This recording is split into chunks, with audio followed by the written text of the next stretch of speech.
Volunteer వ్యవస్థ అంటే ఏంటి? మీనింగ్ ఆఫ్ వాలంటీర్ ఏంటి? మీనింగ్ ఆఫ్ వాలంటీర్ అంటే స్వచ్ఛందంగా జీతం ఆశించకుండా పనికి పూసుకునే వ్యక్తి. అంటే ఏ మాత్రం డబ్బులు ఆశించకుండా మీకు సహాయం చేయగలిగే వ్యక్తి. ఇక్కడున్న మన వాలంటీర్స్ ఉన్నారు. జనసేన పార్టీ కోసం మేము వచ్చి సహాయం చేస్తాం. ఇక్కడ మీ దగ్గర ఉన్నారు యువతులు, దేర్ వాలంటీర్స్. వాళ్ళేం డబ్బులు తీసుకోరు. మనకు వచ్చినందుకు మనం అండగా ఉంటాం. అంతేగాని డబ్బులకు చేయటం కాదు వాలంటీరిజం అంటే. సో ఈ ఉదాహరణకి వాలంటీర్లో జగన్ రెడ్ క్రాస్ వాలంటీర్స్ ఉన్నారు, స్వచ్ఛంద సేవా సంస్థ. నువ్వు శివశివాని స్కూల్లో పేపర్లు ఎత్తుకొచ్చేసినాడు కాబట్టి నువ్వు చదువుకోలేదేమో కానీ నీకు రెడ్ క్రాస్ వాలంటీర్ గురించి నీకు చెప్తాను, కొంచెం విను.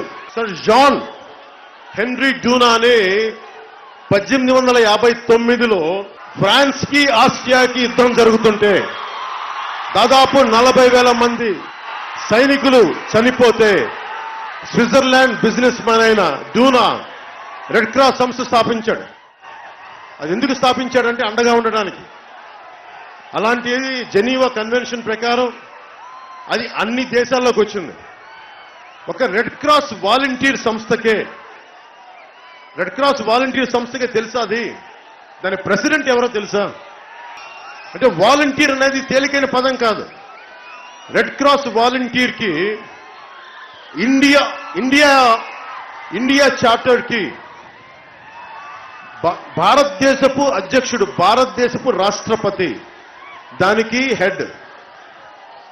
ఆంధ్రప్రదేశ్ చార్టర్ కి మన గవర్నర్ గారు హెడ్. తెలంగాణకి తమిళిసై గారు హెడ్. అంటే ప్రతి గవర్నరు, ప్రతి రాష్ట్ర గవర్నర్, భారతదేశపు రాష్ట్రపతి.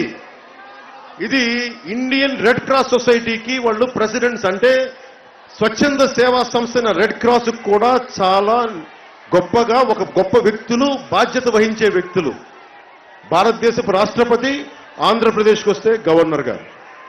అలాంటిది జగన్, నీ వాలంటరీ వ్యవస్థకి అధిపతి ఎవడు? జగన్ నీ వాలంటరీ వ్యవస్థకి అధిపతి ఎవడు? ఫస్ట్ చెప్పు.